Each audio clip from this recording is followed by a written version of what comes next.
Apa kabar para pemirsa? Saya Jonathan, kini Anda tengah mengikuti Warta Berita PTS. Mandat masker di Taiwan telah dilonggarkan. Mulai 1 Desember hari ini, masker boleh ditanggalkan saat berada di luar ruangan. Namun banyak orang khawatir akan liburan akhir tahun dan Imlek mendatang. Situasi di Tiongkok akhir-akhir ini memanas. Pengusaha Taiwan yang kembali untuk berlibur dikhawatirkan dapat memicu gelombang pandemi baru. Banyak orang berolahraga di taman, meskipun saat ini masker tak wajib dipakai di luar ruangan, kebanyakan orang masih terbiasa memakai masker saat keluar, hanya beberapa yang tidak memakainya. 但还是会有点不习惯啦，但是总归有放宽都是一件好事嘛。 CCC mengumumkan per 1 Desember masker tak wajib dipakai di luar ruangan. Namun banyak orang khawatir akan liburan akhir tahun dan Imlek mendatang dan memanasnya situasi pandemi di Tiongkok akhir-akhir ini. Pengusaha Taiwan yang kembali berpeluang memicu gelombang pandemi baru. Gelas minuman plastik sekali pakai akan dilarang mulai 1 Desember dan pengurangan penggunaan plastik akan diperluas.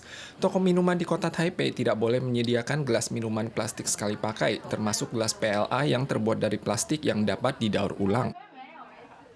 Pada saat revolusi kertas putih yang memprotes penerapan lockdown yang tidak tepat terus meluas di Tiongkok, pelonggaran prokes pandemi mendadak diumumkan di Guangzhou, Chongqing, dan Shanghai tanggal 30.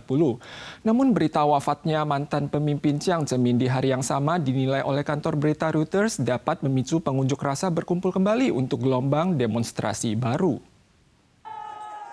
Guangzhou dan Chongqing tiba-tiba mengumumkan pelonggaran pencegahan pandemi tanggal 30, termasuk tidak boleh memperluas cakupan tes asam nukleat secara sewenang-wenang dan pihak yang memiliki kontak fisik dengan yang terdiagnosis dan memenuhi syarat tertentu akan diizinkan untuk dikarantina di rumah. Shanghai pun segera mengambil tindakan malam itu juga dan kontrol dicabut dari 24 area beresiko tinggi tanggal 1.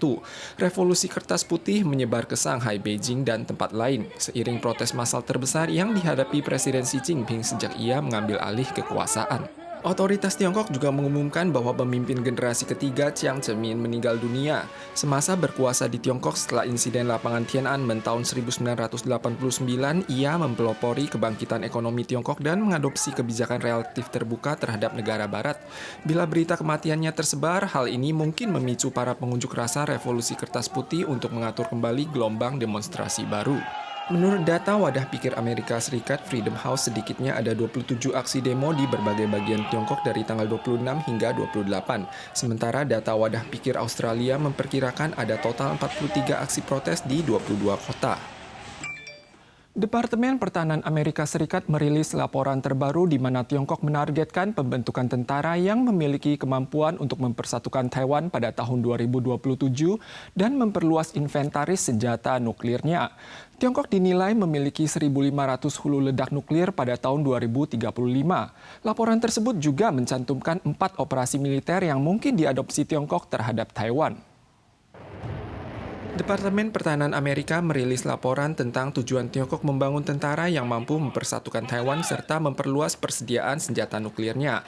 Amerika menilai bahwa Tiongkok mungkin memiliki 1.500 hulu ledak nuklir pada tahun 2035 yang dapat memengaruhi keamanan dan stabilitas regional.